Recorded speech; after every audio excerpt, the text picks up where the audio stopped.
এইবাৰ এইটো সমষ্টিত লাগি আছে কামত।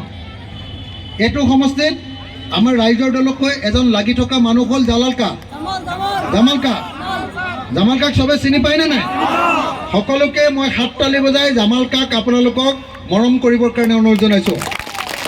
জামাল কাক এতিয়া আমি একেলগে ধুবুৰী জিলাৰ গৌৰীপুৰ সমষ্টিত অনুষ্ঠিত হোৱা ৰাইজৰ দলৰ গণসমাৱেশত উপস্থিত থকা সকলো ৰাইজে আমি শপত খাওঁ, কচম খাওঁ, সংকল্প লওঁ যে 2026 চনত বিধানসভা নিৰ্বাচনত হিন্দু সাম্প্ৰদায়িক দল বিজেপি আৰু মুছলমান সাম্প্ৰদায়িক দল AIDF-ক ব্ৰহ্মপুত্ৰত দলিয়াই পেলাওঁ।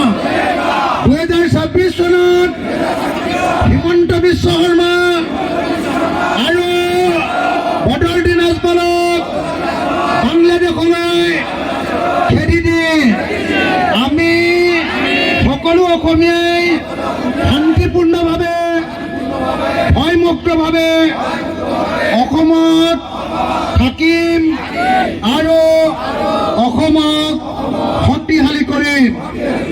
হিন্দু মুছলমানে এক হওক, হিন্দু মুছলমানে এক হওক, হিন্দু মুছলমানে এক হওক, হিন্দু মুছলমানে এক হওক, হিন্দু মুছলমানে এক হওক। ৰাইজৰ দল, ৰাইজৰ দল, ৰাইজৰ দল। সকলো পিতৃ মাতৃ মা দেউতা সকলোকে ধন্যবাদ জনাই, আব্বা আম্মা আৰু ককাই ভাই সকলোকে ধন্যবাদ জনাই।